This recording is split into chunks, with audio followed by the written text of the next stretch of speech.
So your YCS is come and gone, and we're here to talk about, I guess, more of the future of Yu-Gi-Oh! I've been enjoying these discussion videos the last couple of days. Definitely seeing how we go from 1 2-week format to the rest of the year.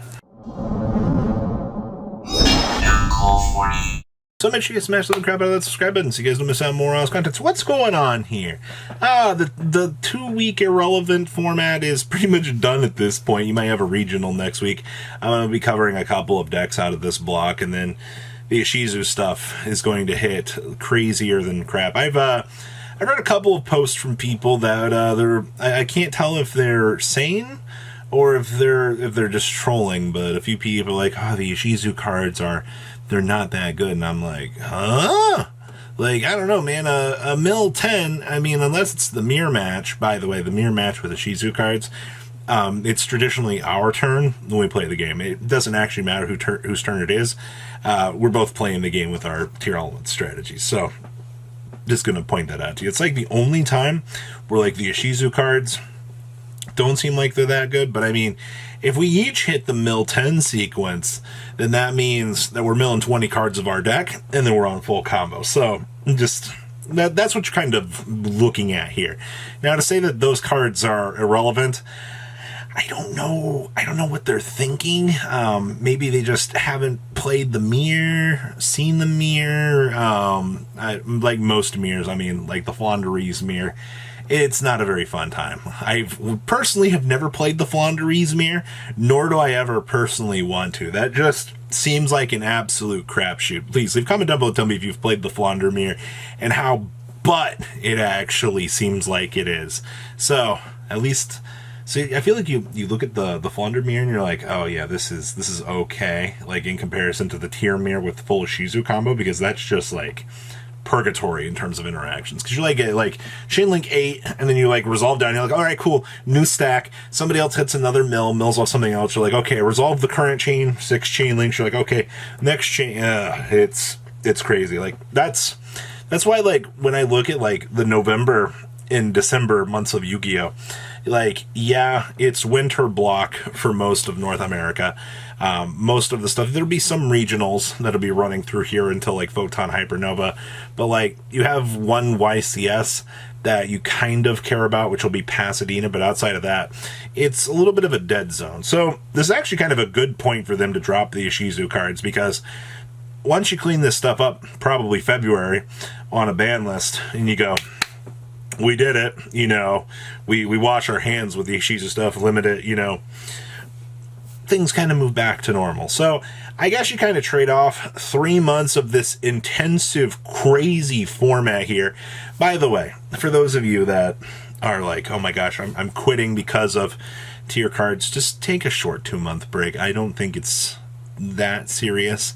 All right, I think taking a slight step back for, you know, the holidays to relax might do you some good. All right, if that's what you're really worried about, if that massive power creep, trust me, once you kind of get scaled back a little bit from that, the format kind of gets back to normal a little bit.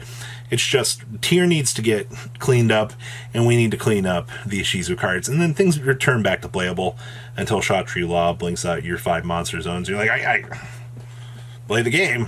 How I'll do that? That's what you'll have to deal with next year, but that's a story for another day. So there's that. Now, I want to talk about the Buy Steel cards again. I think I've talked about Buy Steel cards 3 times this week already.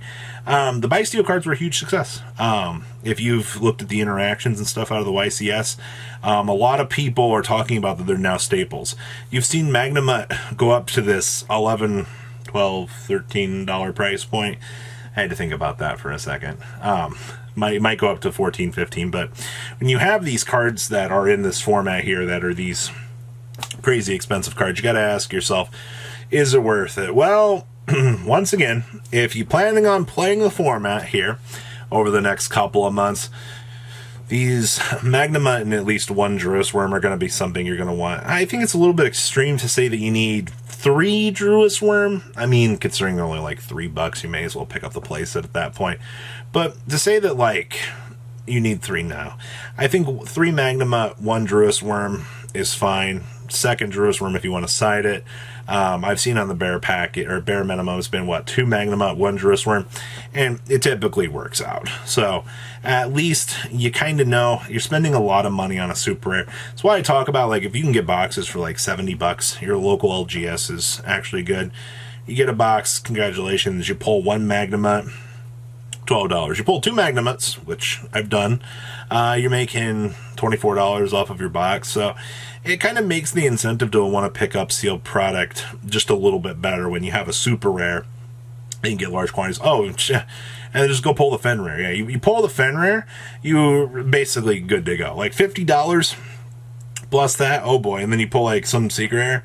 And you know, if you're lucky enough and you pull the Starlight, 1 in 25 boxes, congratulate, 1 in 24 boxes maybe, you won the lottery. Like that's kind of how it is right now with sealed products. So at least it's a lot better than it previously was with sealed products. So I will say that. So that's definitely a good thing. So your metagame looks like it's gonna go down the crapper.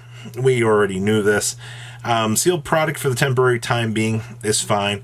If you're looking at Mavens, I will eventually have a top 10 video of cards that I think you're going to want to pick up for Mavens. I think Linkage is definitely one that I'm going to add to my Sky Striker deck, even though I don't really play it much anymore. You know, I love the deck. I love the way that it pretty much feels like spellbooks.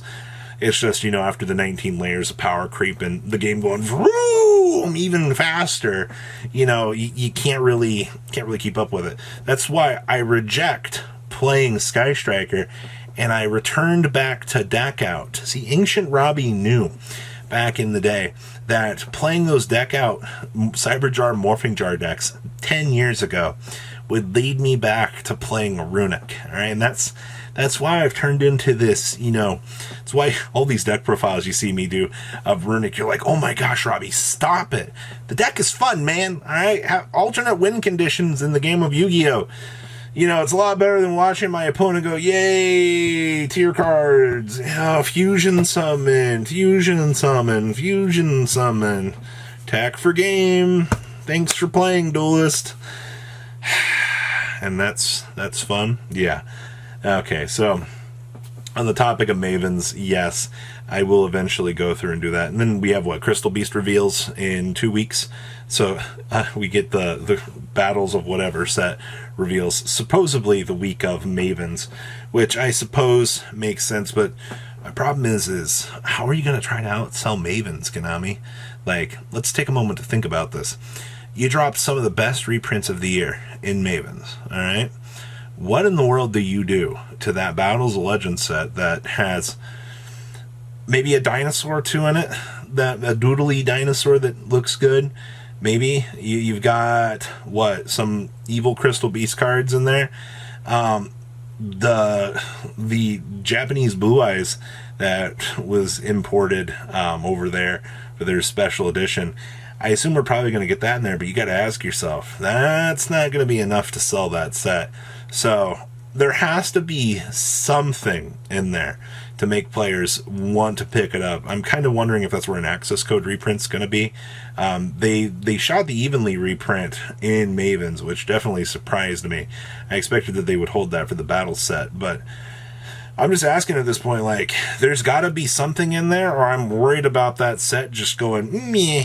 It's going to live in the shadows of Mavens, and Mavens is already such an amazing set. Like, you literally can't top that with a set coming out 2 weeks later. Like, it's just impossible. You have to pull out some crazy stops, but you pull out all the crazy stops for Mavens. So that's, I'm curious here. So that's like my generalized thought right now is like, how do you sell the Crystal Beast set? Like, I don't know if the Dark Crystal Beast will really be enough. Maybe it will, but I'm not the only one there that's a little bit skeptical of what's to come with that. So we'll have to wait and see. But that's kind of how I think the future is unloading right now for Yu-Gi-Oh!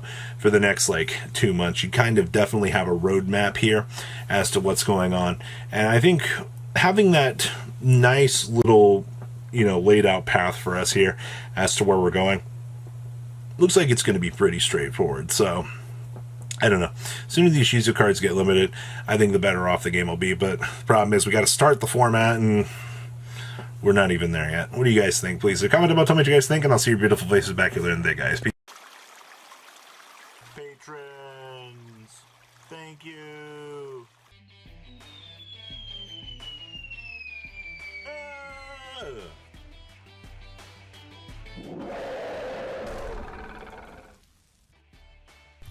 Thank you so much for watching. Check out these other videos.